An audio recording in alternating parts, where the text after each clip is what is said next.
Selamat pagi teman-teman. Ya, baik. Teman-teman, selamat pagi semuanya.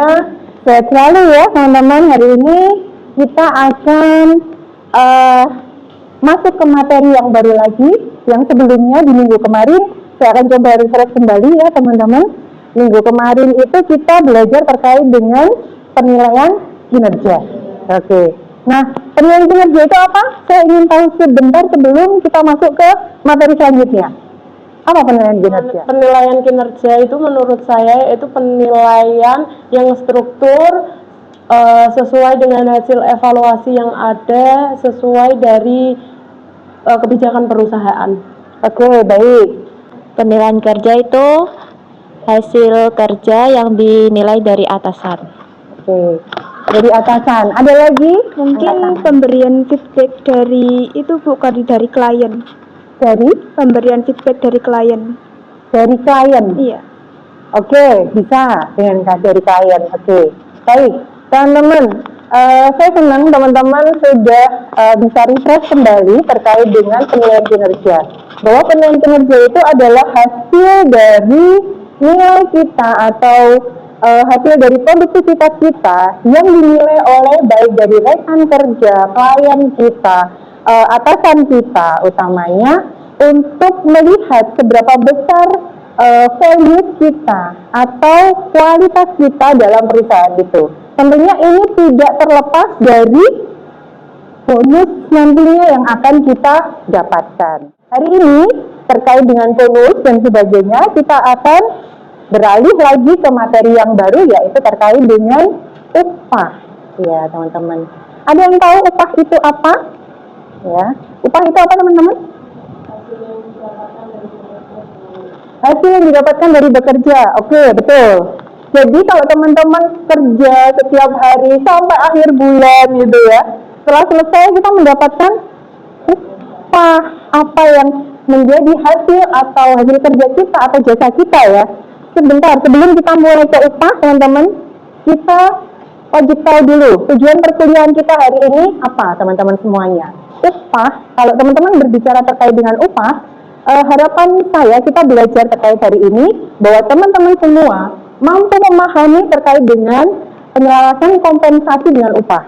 Minggu kemarin kita berbicara kompensasi, minggu ini kita berbicara terkait dengan upah, ya, kompensasinya. Jadi teman-teman bisa belajar nanti akan menyusun struktur terkait dengan upah ini baik secara internal maupun eksternal. Kemudian yang kedua, teman-teman memahami regulasi ketenagakerjaan. Jadi harapan saya di sini teman-teman paham pada saat teman-teman nanti berkarya di luar sana, teman-teman tahu bahwa upah ini ada berbagai macam selain upah yang diterima oleh teman-teman semuanya. Strategi dari retensi dan motivasi, karena dengan upah yang teman-teman terima, teman-teman bisa termotivasi. Kalau upahnya besar, tentunya kita termotivasi dong kalau kerja ya. Nah, kemudian kalau kita gajinya besar, upah kita besar, tentunya kita akan bekerja lebih banyak lagi, bekerja lebih giat, punya ide-ide cemerlang ya yang kita berikan pada perusahaan. Makanya kita tidak akan kemana-mana. Kita akan input, kita akan engage ya di perusahaan itu. Ada retensi dan motivasi. Kemudian yang keempat, kita juga belajar terkait dengan evaluasi nilai pekerjaan. Nah, gaji ini melatih teman-teman semuanya untuk melakukan evaluasi jabatan, menentukan bobot nilai pekerjaan, hingga kompensasi atau gaji yang diberikan itu tepat. Jadi pada saat pekerjaan A dengan jabatan tertentu, misalkan supervisor ataupun administratif, itu sesuai pemberian penggajiannya. Ya, ini harapan saya teman-teman bisa belajar terkait itu. Ya, kita masuk ke upah tadi, hak yang diterima karyawan. Nah, tujuan pengupahan ini adalah menarik minat calon karyawan untuk bergabung dengan perusahaan. Karena apa? Teman-teman kalau masuk ke perusahaan pertama kali, wawancara, psikotes dan sebagainya, pada saat wawancara tentu yang diwawancara gaji atau upah ini ya. Nah, kalau kita sudah membandingkan atau kita punya wacana sebelum kita melakukan wawancara bahwa perusahaan di luar sana ada yang lebih besar, tentunya kita tidak akan merasa sangat tertarik untuk masuk ke situ. Tetapi kalau kita membandingkan perusahaan di luar sana lebih kurang ya, atau dikurangnya perusahaan yang teman-teman masuk ini lebih bagus misalnya untuk gajinya, maka teman-teman akan tertarik untuk masuk ke sini. Sehingga pembandingan upah ini amat sangat penting untuk supaya kita mau masuk atau mau bergabung pada perusahaan yang kita lamar. Yang kedua adalah mempertahankan loyalitas. Teman-teman sudah wawancara nih, sudah masuk, bekerja di situ. Dan pada saat teman-teman bekerja, teman-teman enjoy enak, rekan kerjanya nyaman, kemudian atasannya support kalau ada apa-apa. Dan pada saat teman-teman bekerja di situ, teman-teman kan punya me time sendiri misalnya. Habis kerja, jalan, nongkrong di kafe, ketemu sama teman-teman yang di perusahaan lain, cerita-cerita gitu kan, cerita-cerita. Ternyata teman-teman mendapatkan bahwa gaji di tempat teman-teman itu lebih tinggi dibandingkan di tempat rekan kerja teman-teman yang lainnya. Maka kita akan merasa bahwa, oh ternyata gaji saya di sini lebih tinggi, oke, saya akan tetap di sini dan saya akan tetap memberikan yang terbaik di DIY, kreativitas dan sebagainya. Ini loyal kita pada perusahaan. Dan kalau loyal itu artinya setiap kegiatan perusahaan kita pasti ikut. Entah itu acara ulang tahunnya, acara ada proyek-proyek apa, semuanya teman-teman ikuti. Kemudian yang ketiga adalah memotivasi karyawan. Ya, jadi gaji yang besar atau upah yang besar itu pasti akan memotivasi kita semua. Karena apa? Kita nyaman. Semua kebutuhan kita tercukupi. Keluarga pun juga demikian. Kalau gaji kita besar, kita nyaman, keluarga nyaman, ya, itu akan memotivasi kita. Karena kita merasa yang kita kerjakan itu tidak mendatangkan ada efek samping yang di belakang, ada kekurangan-kekurangan lainnya. Karena kita merasa bahwa upah kita semuanya itu cukup. Ya. Kemudian teman-teman harus belajar juga upah itu apa saja. Ada upah pokok. Upah pokok itu besarannya 75% dari upah dan tunjangan. Tunjangan itu ada tunjangan apa aja teman-teman? Ada yang tahu tunjangan apa aja? Tunjangan apa Mbak? Tunjangan jabatan. Tunjangan apa lagi? Mbak? Tunjangan transportasi. Apa lagi? Tunjangan apa? Tunjangan hari raya. Oke. Apa lagi? Tunjangan pensiun, ya. Semua tunjangan itu ditambah dengan gaji pokok itu adalah 75% dari gaji kita, itu yang kita dapatkan dinamakan upah pokok. Dan ini sesuai dengan undang-undang pemerintah, teman-teman. Nah, ini beberapa upah yang diatur dalam undang-undang. Ada upah minimum. Upah minimum itu adalah upah bulanan terendah yang terdiri dari upah pokok termasuk tunjangan tetap. Ya, jadi kalau tadi upah pokok itu hanya upah gaji saja, tetapi kalau upah minimum sudah plus tunjangan-tunjangan semuanya. Ya. Kemudian yang kedua ada upah lembur. Nah, kalau upah lembur ini teman-teman sudah tahu semuanya pasti. Ya, di luar jam kerja 7 jam ya sehari atau 40 jam dalam seminggu. Kalau lebih dari ini berarti ada upah yang ditambahkan. Itu upah lembur.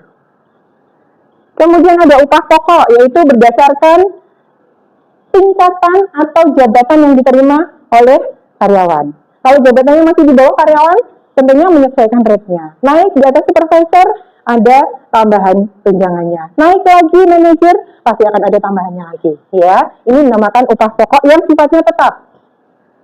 Kemudian ada yang namanya sistem merit. Sistem merit ini adalah sistem kenaikan upah yang berdasarkan kinerja. Jadi based on dari kinerja kita. Apakah berdasarkan jabatan, apakah berdasarkan keahlian, atau berdasarkan kompetensi dari teman-teman pada saat teman-teman masuk ke perusahaan.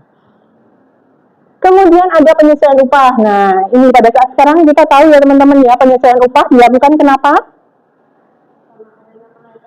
Kenaikan harga saat sekarang BBM naik dan kebutuhan pokok naik, maka perusahaan seharusnya sudah melakukan penyesuaian upah. Harusnya seperti itu ya. Dan ini juga diatur oleh undang-undang juga. Jadi kenaikan upah, penyesuaian upah ini selain karena kebutuhan pokok, itu juga karena kenaikan upah yang berdasarkan kinerja.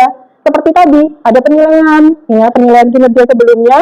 Kemudian teman-teman mendapatkan the best, misalkan target produksi harusnya dalam 1 bulan 1 juta jadi 1,5 juta. Nah, ada tambahan bonus. Nah, ini berdasarkan kinerja. Kemudian ada senioritas, kenaikan upah pasar dan juga upah sebulan. Ada yang mau ditanyakan di sini sebelum saya lanjut, teman-teman? Ada yang mau ditanyakan? Ya, silakan Mbak. Tadi kan ada sistem merit ya, yang dimana itu kan termasuk tentang kenaikan upah juga ya Bu. Nah, apakah upah sundulan itu juga termasuk dari sistem itu sendiri atau tidak ya Bu? Terima kasih. Oke, terima kasih Mbak Manda ya. Penyesuaian upah itu banyak ya teman-teman. Ini Mbak Manda tanya terkait dengan upah sundulan itu apa. Nah, upah sundulan itu adalah upah penyesuaian juga. Sama sebenarnya seperti penyesuaian upah yang ada di atas. Kenaikan harga pokok disesuaikan. Kemudian dapat kinerja disesuaikan. Nah, upah sundulan ini adalah upah yang diterima oleh karyawan senior ya dibandingkan oleh karyawan junior. Zaman sekarang kan begitu masuk, kadang-kadang karyawan yang baru itu upahnya itu hampir sama dengan karyawan yang sudah lama ya. Sehingga perusahaan seharusnya memberikan kebijakan ada kenaikan pada karyawan yang lama atau yang lebih senior, sehingga tidak ada kecemburuan sosial di situ antara karyawan baru dan karyawan lama. Nah, ini yang dinamakan upah sundulan.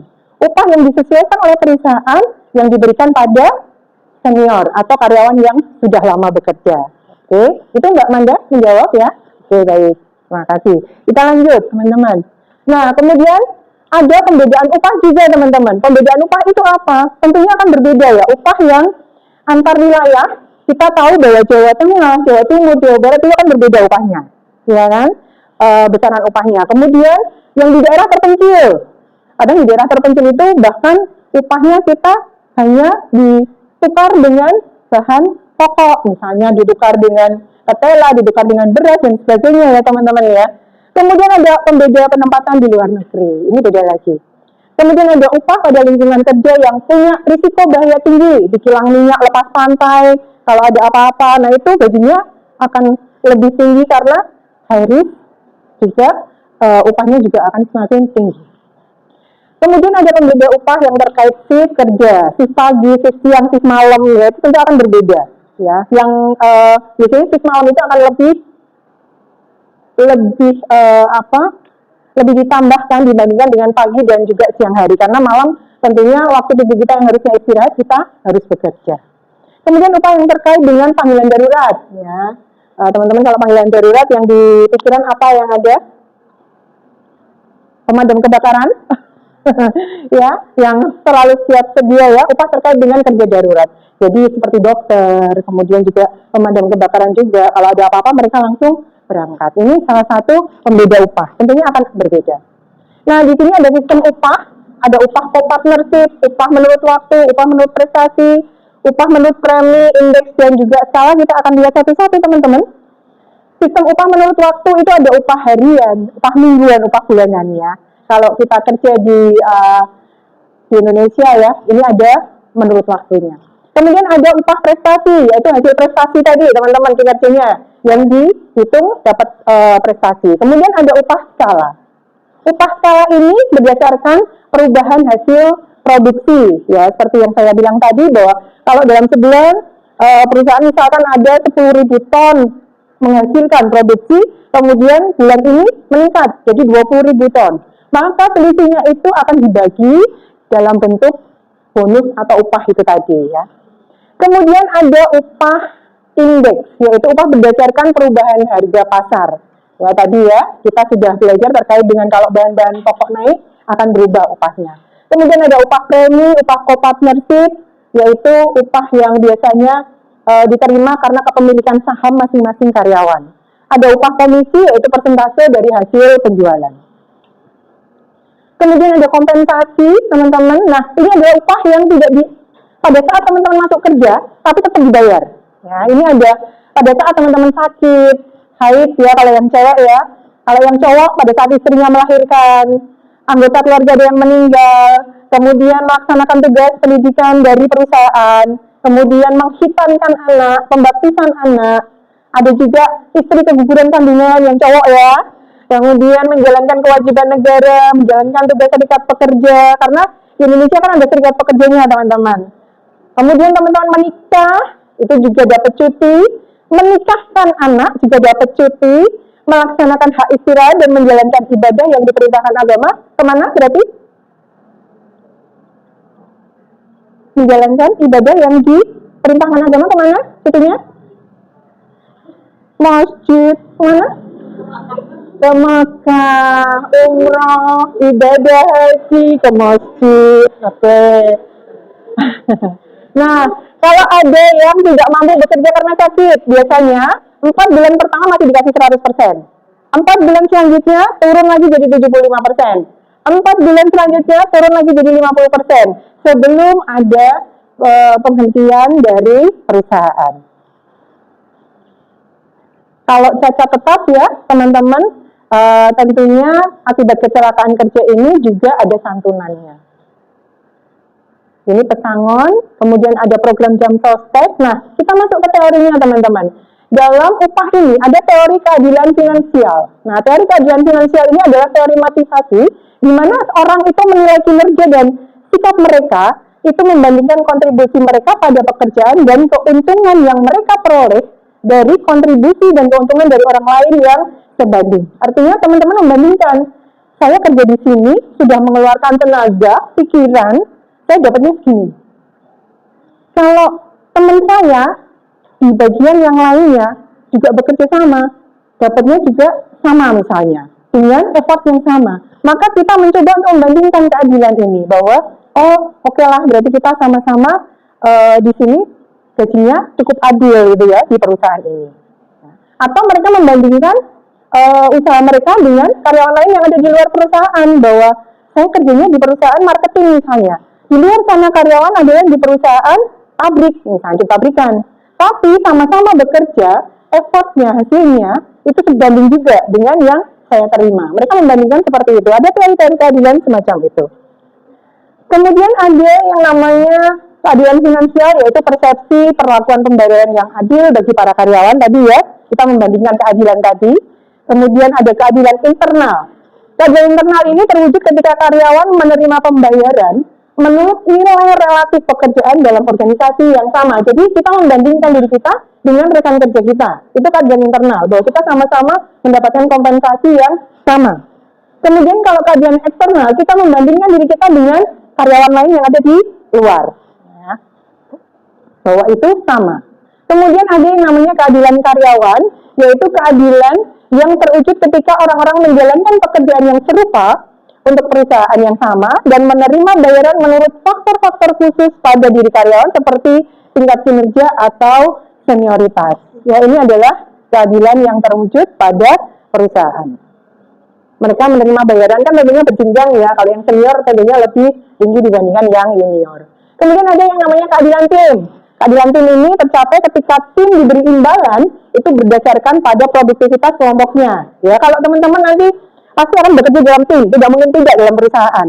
Satu tim mendapatkan proyek, kemudian bekerja sama, ya, teamwork di situ, dan teman-teman achieve, perform targetnya, maka bonusnya juga akan dibagi bersama dalam tim, keadilan dalam tim.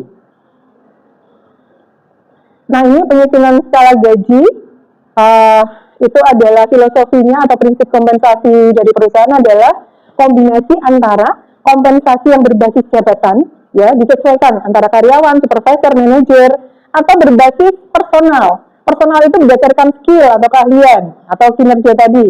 Ya, kemudian berbasis pay for performance atau kinerja.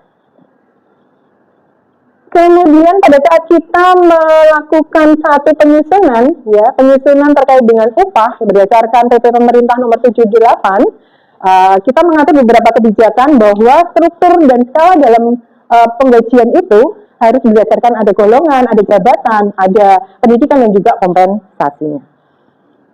Nah, ini penyusunan beberapa trik negosiasi teman-teman.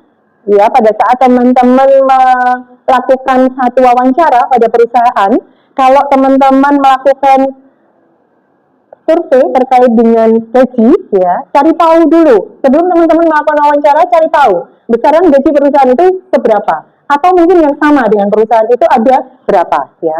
Dan jika tidak memungkinkan, teman-teman bisa mencari informasi ke teman-teman lain yang sekiranya punya teman yang perusahaannya yang sama. Pekerjaan yang serupa belum tentu mewakili gaji yang sama. Nah, gaji di sini ditentukan 3 faktor ya teman-teman ya. Pada saat kita melihat gaji, yang pertama adalah harga dari pekerjaan. Jadi kita dibayar karena kita bekerja dengan baik. Yang kedua, harga orang yang memegang jabatan. Kita dibayar karena kita punya jabatan tertentu. Yang ketiga adalah harga pasar. Pasar itu artinya ya, kalau kamu sebagai teknisi di pasar harga segini, ya itu hargamu segitu. Ya, ini pada dasarnya kita mencari potensi diri kita ada di mana. Nah, ini adalah trik, salah satu contoh teman-teman semuanya pada saat nanti di pekerjaan teman-teman bisa melakukan trik seperti ini. Misalnya ditanya oleh pewawancara berapa gaji yang diminta, maka teman-teman bisa mengatakan, saya akan sangat senang memperoleh gaji sekian rupiah. Ya, teman-teman membranding diri sekian rupiah. Tetapi Bapak Ibu tentu bisa melihat CV saya dan mempunyai gambaran sendiri mengenai kelebihan dan apa yang bisa saya kontribusikan ke perusahaan ini, ya kan? Kemudian jadi saya akan sangat senang apabila Bapak dan Ibu juga bisa memberikan feedback kepada saya berapa gaji yang akan ditawarkan ke saya. Jadi teman-teman juga ikut memberikan berapa rupiah yang akan teman-teman mau, ya. Kemudian juga meminta feedback lagi dari perusahaan kira-kira berapa standarnya mereka di sana, gitu ya. Kemudian jika pertanyaan tentang gaji dilakukan di awal wawancara, ya itu kan di akhir tadi, ini di awal, sebaiknya teman-teman tidak langsung menjawab berapa rupiah dapatnya. Tetapi teman-teman bisa menjadi momen yang tepat, teman-teman menjawab seperti ini. Jika Bapak Ibu tidak keberatan sebelumnya, bolehkah saya tahu dulu job desk atau peran saya dalam pekerjaan ini seperti apa? Nah, nanti baru teman-teman bisa menaksir ya kira-kira gaji berapa yang akan teman-teman minta. Oke, terima kasih teman-teman sudah selesai. Hari ini kita belajar semuanya terkait dengan upah atau penggajian. Dari sini ada yang mau ditanyakan terkait dengan upah. Apakah sudah cukup jelas penjelasan saya terkait dengan upah? Jelas ya? Oke, baik teman-teman semuanya. Kalau sudah jelas, kita hari ini sudah belajar terkait dengan upah dan kita akan lanjutkan lagi minggu depan ya teman-teman semuanya untuk pembelajaran yang berkaitan dengan sumber daya manusia. Terima kasih hari ini untuk teman-teman semuanya. Selamat melanjutkan aktivitas, tetap semangat dan kita ketemu lagi minggu depan. Akhir kata, saya tutup perkuliahan ini. Assalamualaikum warahmatullahi wabarakatuh. Matur nuwun teman-teman.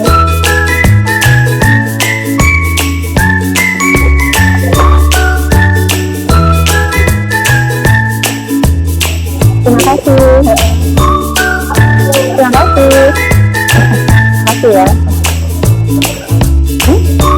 Oh iya.